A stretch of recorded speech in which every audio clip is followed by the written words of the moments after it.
Next on News Talk, AM 1480 WLEA, the Newsmaker Show with Kevin Doran. It's Brian O'Neill in for Kevin Doran on the phone with Nadra Enzi, who's in Louisiana, New Orleans. He's a member of Project 21, writes for a lot of places, including westernjournalism.com. He's an advocate for community policing and neighborhood watch type programs. Nadra, thanks for joining us today. Greetings, fellow hostages. You know, there's been 3 high-profile cases, Nadra, that have been in the news recently. The Michael Brown case in Ferguson, Missouri. Then the shooting of the 2 officers in New York City, Officers Liu and Ramos in Brooklyn. That was December 20th. And then this past week's shooting of Antonio Martin in Berkeley, Missouri, which is nearby Ferguson. Your thoughts, Nadra Enzi, on those 3 cases, starting with the Michael Brown case? Well, first, let's not mix apples and oranges. Michael Brown case, regardless of the color of the officer, if you fight a policeman or any armed person, it's not going to go well for you. So I didn't consider that to be a latter-day Emmett Till scenario. Moving on to Eric Garner, I am acutely aggrieved, and I'm glad that many libertarians and conservatives are too, along with outraged liberals, because here you have somebody who was violating a civil ordinance, and we really wish that it could have been handled not by policemen, but perhaps through some sort of regulatory compliance means. And the fact that he died and the fact that his death has been lumped in with Michael Brown and now will be lumped in with the Antonio Brown case is truly tragic. The situation in Berkeley, Missouri, with Antonio Brown, you aim a weapon at a police officer. What choice does he have but to defend himself? Nadra Enzi, the video, and we talked about this just before going on the air. The video, it says, look in the upper corner, I think it was the right-hand corner, on the Antonio Martin video. I couldn't make out much of it, but apparently he did point a gun at the officer there? Yes, he did. Yeah, so we are dealing with 3 separate individual cases, but again, those are high-profile cases. Nadra Enzi, you wrote an article earlier this year in which you said there are 3 pillars of anti-crime activity: self-defense, private security, and police-community unity. Can you tell us about those 3, starting out with self-defense? Well, sure. Self-defense at bottom can start off with merely awareness of your surroundings. And then, depending on your comfort zone, you can decide whether or not you want to have some type of less lethal self-defense devices like pepper spray, or whether or not you would like to have camera systems, alarms. For those who feel they may want a more tactical solution, then we enter into the realm of getting firearm safety training and maybe even qualifying to get a concealed carry permit. Let's face it, our personal safety is just that, our personal safety. So that means that we have to take as much reasonable responsibility within our comfort zones and the law as possible. Private security. Yeah, then you move on to private security. Every state has rules for allowing private citizens to become licensed and bonded and to offer armed or unarmed security services. And the advantages that these services have is that they can concentrate on a client's residence, business, apartment complex, dwelling, whatever the particular asset is, and be based guarding that asset as opposed to the police who are obligated to patrol an entire community. It's not trying to replace law enforcement, but it's helping to supplement by putting targeted protection on certain areas while they handle the general protection of an entire community. Police community unity. Well, needless to say, we have a real shortage of that, but the same way that the civil rights movement of the 60s talked about gaining civil rights, gaining voting rights, gaining employment mobility, I think now the 21st century civil rights movement is concentrating on safety. And in that regard, people in high crime areas have got to find common ground with their police departments. The laws have not changed where you can take somebody and hide them in your basement if you catch them committing a crime. So at some point, you have got to hand the baton over to law enforcement, and that means building positive relationships. The absence of that is what we see on TV on a daily basis now with these criminals disguised as demonstrators. The protest movement, that was my next question, though you sort of addressed it there. There's different types of protesters. There are people out there with legitimate complaints in certain cases, and maybe they're just carrying signs. Then there's the rioters and the looters, and we saw in the New York case after the Eric Garner verdict, they were chanting, "What do we want, dead cops? When do we want them now?" The protest movement. As someone who was in his 20s when the Rodney King riots happened, it is very distressing to see that instead of people trying to reasonably push for reform, that you want to justify not just public disorder, not just disrupting businesses, not just vandalism, but now we've seen the assassination of 2 police officers. Incidentally, 2 police officers who were not white, who were not engaged in racial profiling, but were eating their lunch and providing police protection to a high-risk inner-city housing project. You know, there's not only are you seeing an abandonment of reason and morality, but just basic common sense. You know, you're having people who are so happy to blame everybody else that their blame now is supposed to be a green light to commit any act, murder, arson. In the case of Berkeley, Missouri, throwing improvised explosive devices at police officers there during the protest, wounding 2 of them. You know, we have got to decide as a society where we draw the line in letting people run around and commit crimes that they otherwise would be arrested for. But if it's under the guise of a, quote, protest, then you just let them go on and destroy property. You know, lest we forget, the majority of the businesses burned and destroyed in Ferguson were owned by black people. And even if they weren't, there is no excuse to destroy a business that somebody works his life and invests his capital and his sweat equity in the building. And the same community that those businesses served is the same community now that does not have those services because the businesses have been destroyed. So it's a vicious circle, and it doesn't serve justice, it doesn't serve reason, it doesn't serve order.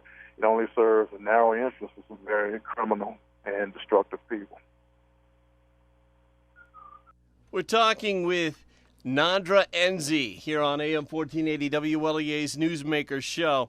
A new poll out in New York State showed that New York City residents were about split 50-50 on how they felt about Al Sharpton. Half of them liked them, half of them did not. What do you think, first of all, of that poll, and secondly, your thoughts on Al Sharpton?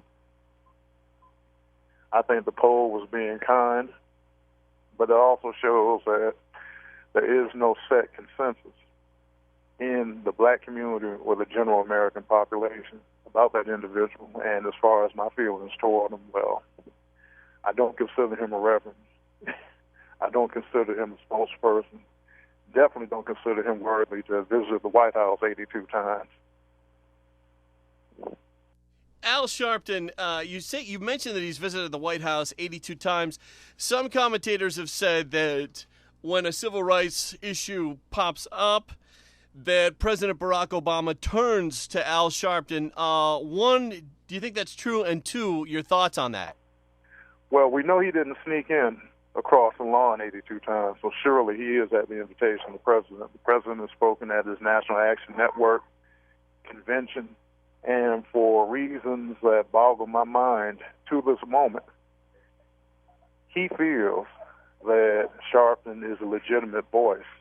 And if you look at Sharpton's career, the type of public disorder, confrontations, grievance politics, and strong arm that Sharpton has specialize in. It seems to run contrary to what we normally assume would be the interest of a president of the United States. So again, it's a sad commentary on what my Generation X and the baby boomers have accepted as, quote, leadership in these matters. We're talking with Nadra Enzi here on the Newsmaker Show today. He's with Project 21. He writes for westernjournalism.com. He's an advocate for community policing and neighborhood watch programs. We'll be back in just a moment here on the Newsmaker Show.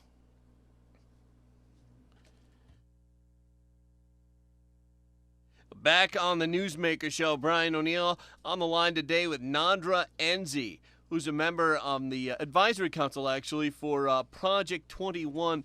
Nadra, you wrote an article recently, and it let me lift a line from here. Because Michael Brown rioters were allowed a victory by destroying Ferguson's business district, the civil right of what you call violent crime, the civil right of violent crime has been enshrined into a norm to which the hostages, us, we must submit. Tell us about that. Well, first, let me give a big plug to theboldpursuit.com. They just published that article. And basically, when it became very clear that protesters at the Michael Brown, we'll say that in the wake of the Michael Brown shooting, were turning violent, you had a mayor begging for help. You had a governor who had highway patrol and National Guard resources, but he did not allow them to engage. And not allowing them to engage cost Ferguson its entire business district and 10% of a neighboring business district. You have now emboldened the most destructive elements of every ethnic group, from street gangs in the black community to violent anarchists from the white community, to think that all you have to do is call for a protest, and then it's okay to engage in this widespread violence, assault, and destruction of property. And that trend continues to this very moment. Because you have people who are actually rioting now in Berkeley, Missouri, over Antonio Martin, who pointed a weapon at a police officer, essentially stating that you have a right to commit violent crime, and if someone stops you in the exercise of that right, then we're going to riot, we're going to throw improvised explosive devices at policemen, we're going to attack police officers, and we're going to make communities hide inside their stores and their homes in terror. Nadra Enzi, who's a member of Project 21.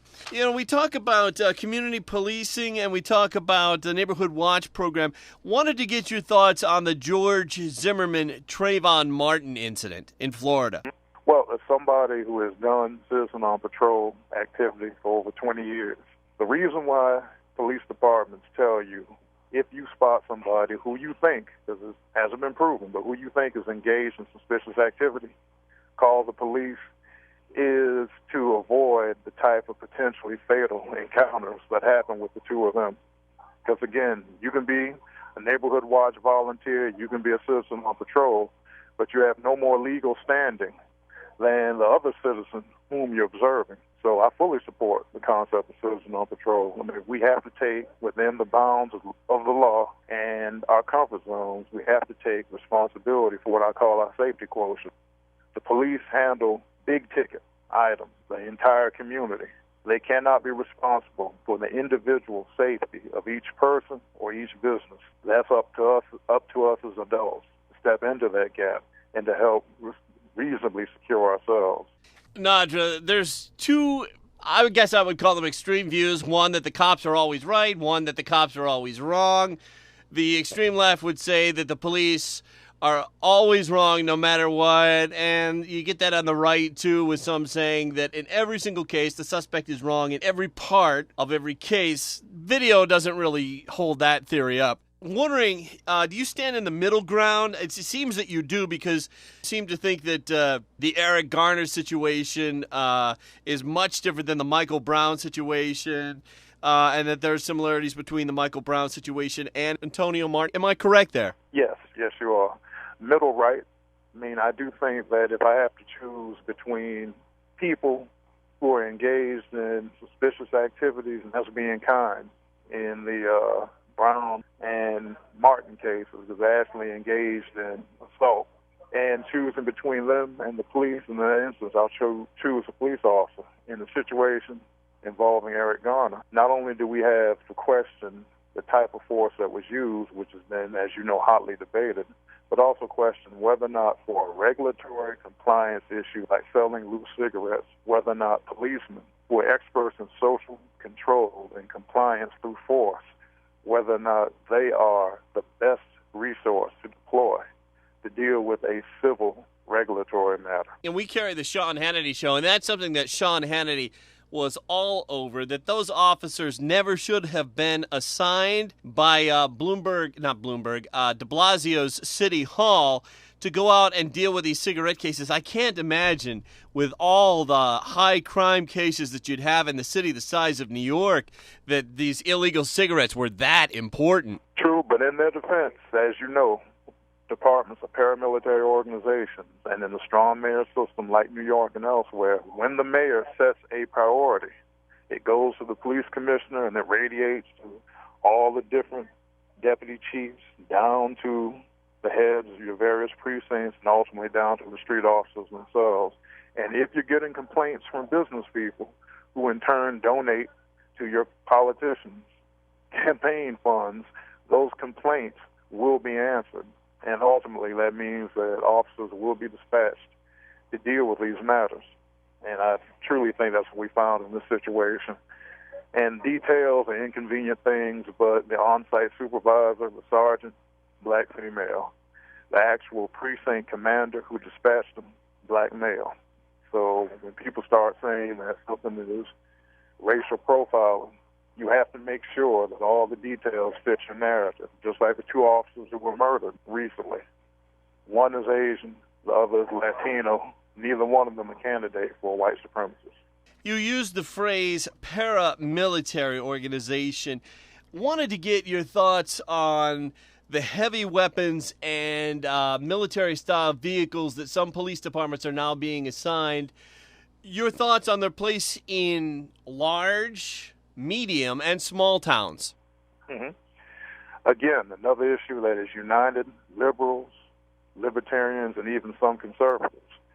But I hasten to add, the local agencies that deploy those resources in Ferguson, maybe they knew something that we, the observers, didn't, because when they were not allowed to engage, what happened? An entire business district burned down to the ground, and 10% of a neighboring business district did in another city. You know, we can question whether or not people need to have MRAPs, which are, heavily armored vehicles, and that's fair. But what we're seeing on display now justifies the type of militarized equipment that we have seen deployed.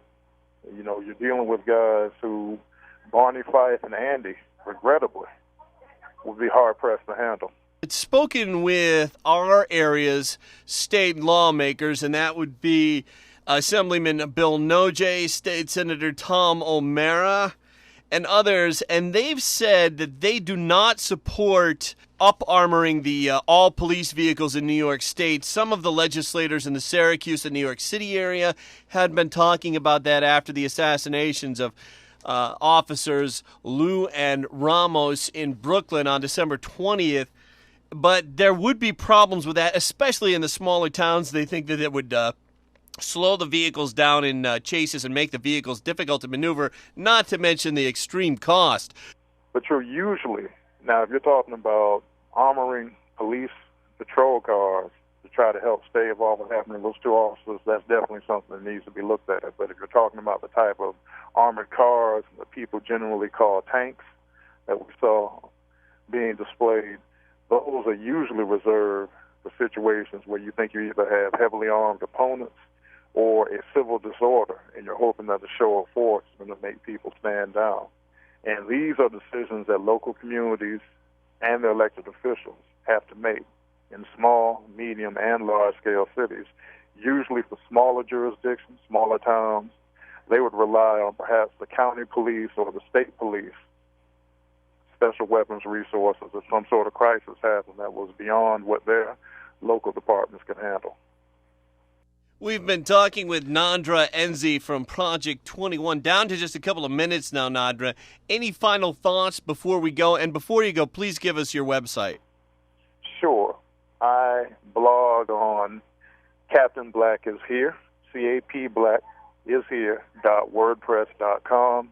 And I also invite you to check out my new article, Violent Crime is a Civil Right, ? On theboldpursuit.com. And you can follow me on... theboldpursuit.com is where your new article is, and capblackishere.wordpress.com. That's the way to check out the writings of Nadra Enzi of Project 21. Nadra, I want to thank you very much for taking time out of the holiday season to talk with us. Thank you, and everybody be safe. Thank you very much, Nadra Enzi. It's AM 1480 WLEA Hornell. ABC News is next.